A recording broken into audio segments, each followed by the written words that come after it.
ಇವತ್ತಿಗೂ ನೋಡ್ರಿ ಅವತ್ತು ರಾಹುಲ್ ಗಾಂಧಿ ಅವರು ಮಾತಾಡಿದ್ದು ಇವತ್ತು ಕಣ್ಮುಂದದ, ಇವತ್ತು ಮೀಡಿಯಾದಲ್ಲಿದೆ, ಇವತ್ತು ಅದನ್ನು ತೋರಿಸ್ತಾ ಇದ್ದಾರೆ. ಅದರ ಅರ್ಥ ಅದು ಹೋಗಿಲ್ಲ ಅಂತ.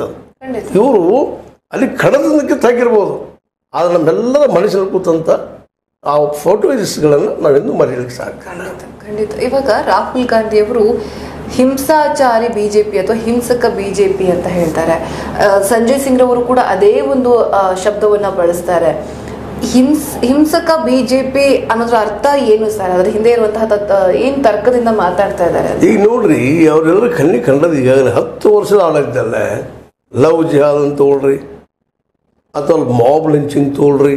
ಮಾಬ್ ಲಿಂಚಿಂಗ್ದಾಗ ಅಲ್ಕಾ ಅನ್ನುವಂಥ ಯಾರೊಬ್ಬರು ವ್ಯಕ್ತಿಯನ್ನು ಉತ್ತರ ಪ್ರದೇಶದಲ್ಲಿ ಕೊಂದು ಹೋದರು. ಅದು ಪಾಪ ಯಾವುದೋ ಮಾಂಸ ಬೇರೆದಿತ್ತದು, ಇದು ಆಕಳ ಮಾಂಸ ಅಂತ ಕೊಂದು ಹೋಗಿದ್ರು. ಮಾಬ್ ಲಿಂಚಿಂಗ್ಗಳದು ಸಾಕಷ್ಟು, ನೂರಾರು, ಒಂದಲ್ಲ ಎರಡಲ್ಲ.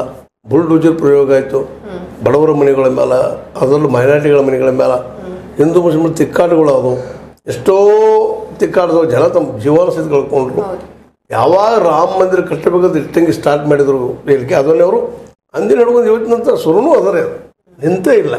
ಮಸ್ಜಿದ್ ಬಂತಪ್ಪ ಅಂತಂದ್ರೆ ಅಲ್ಲಿ ಹೆಚ್ಚಿನ ಧ್ವನಿವರ್ಧಕಗಳನ್ನ ಹಾಕೊಳ್ಳೋದು, ಮತ್ತೇನೋ ಮಾಡೋದು. ಸರ್ ಅವರು ಪ್ರಯೋಗ ಆಗ್ತಾರೆ. ಪ್ರಯೋಗ ಅವ್ರು ಏನೋ ಮಾಡಿದ ತಕ್ಷಣ ಅದನ್ನು ಗುಲ್ಲೆ ಬೇಯಿಸ್ಕೊಂಡು ಬುಲ್ಡೋಸರ್ ಹಚ್ಚಿ ಮಸೀದಿನ ಕೆಡುವಂಥ ಕೆಲಸ ಮಾಡಿದರು. ಇದಕ್ಕೆ ಎಷ್ಟು ಉದಾಹರಣೆ ಕೊಡೋದ್ರಿ ಇದಕ್ಕೆ? ಅವು ಕೊಡ್ತಾ ಹೋದ್ರೆ ಇದೊಂದು 10 ವರ್ಷದ ಸಮಯ ಅನ್ನೋಷ್ಟರೊಟ್ಟಿಗೆ ಆಗಿದಾವೆ, ಗಂಟೆಗಳು, ಒಂದಲ್ಲ ಎರಡಲ್ಲ.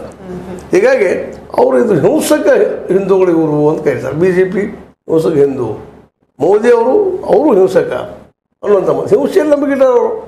ನಿಜವಾಗಿಯೂ ವಸುದೇವ ಕುಟುಂಬಕಂ, ಎಲ್ಲರನ್ನೂ ಹೊಟ್ಟೆಲಿ ಹಾಕೊಂಡು ಹೋಗುವಂಥ ಹಿಂದೂ ಧರ್ಮದ ಬಗ್ಗೆ ಈ ರೀತಿ ಪ್ರಚಾರ ಮಾಡುವಂಥದ್ದು ಏನಪ್ಪ ಅಂದ್ರೆ ಹಿಂದುತ್ವಕ್ಕೆ ಅಪಮಾನ ಮಾಡಿದಂಥದ್ದು ಅಂತ ಅವ್ರು ವಾದ ಮಾಡ್ತಾ ಇದ್ದಾರೆ. ಏನು ತಪ್ಪದ ಅದರಲ್ಲ? ಮಹಾತ್ಮ ಗಾಂಧೀಜಿ ಅವರು ಅಹಿಂಸೆಯಿಂದ ಈ ದೇಶ ಸ್ವತಂತ್ರ ತಂದುಕೊಟ್ರು. ಅದು ಯಾವುದು ಅದು ಹಿಂದೂ, ಅವರು ಒಬ್ಬರು ಹಿಂದೂನ ಅಂದಾಗ ಆ ಹಿಂದುತ್ವ ಶ್ರೇಷ್ಠ ಅನ್ನುವಂಥ ವಾದ ಇವತ್ತದ. ಜೊತೆಗೆ ಇನ್ನೊಬ್ಬರನ್ನು ಕೊಂದ ರಾಜಕೀಯ ಮಾಡುವಂಥದ್ರ ಈ ಒಂದು ಹಿಂದುತ್ವದಲ್ಲ BJP ಇದು ಮತ್ತು RSS ಜೊತೆಗೆ ಮೋದಿಯವ್ರದ್ದು ಇದು ನಿಜವಾಗಿಯೂ ಅಪರಾಧಿಗಳ ಸಂಘ ಇದು ಅನ್ನೋಷ್ಟು ಮಟ್ಟಿಗೆ ಮಾತಾಡ್ತಾ ಇದ್ದಾರೆ. ಮತ್ತು ಜನ ಈಗ ಅದನ್ನು ಕೇಳಲಿಕ್ಕೆ ಹತ್ತಿದ್ದಾರೆ. ಹೌದಲ್ಲ, ಇದು ಸತ್ಯ ಐತಲ್ಲ ಅಂತ ನಿಧಾನಕ್ಕೆ ಜನ ಎಚ್ಚರಗೊಳ್ತಾ ಇದ್ದಾರೆ. ನಾವು ಇವನ್ನ ಅನಗತ್ಯವಾಗಿ ಭಾಳ ಬೆಳೆಸಿದ್ವಲ್ಲಪ್ಪ ಈ ಮಂದಿನ ಅನ್ನುವಂಥ ಭಾವನೆಗಳು ಜನಸಾಮಾನ್ಯರು ಬಂದಿದ್ದಕ್ಕಾಗಿಯೇ ಇವತ್ತು ಉತ್ತರ ಪ್ರದೇಶದಲ್ಲಾಗಲಿ ಅಥವಾ ಈ ಖೌ ಬೆಲ್ಟ್ ಅಂತ ನಾವು ಕರಿತೀವಿ, ಅಲ್ಲೆಲ್ಲ BJP ದೊಡ್ಡ ಹೊಡೆದು ಬಿದ್ದುಬಿಟ್ಟಲ್ಲ. ಖಂಡಿತ. ಸುದೀರ್ಘವಾದ 2.5 ಗಂಟೆಗಳ ಕಾಲ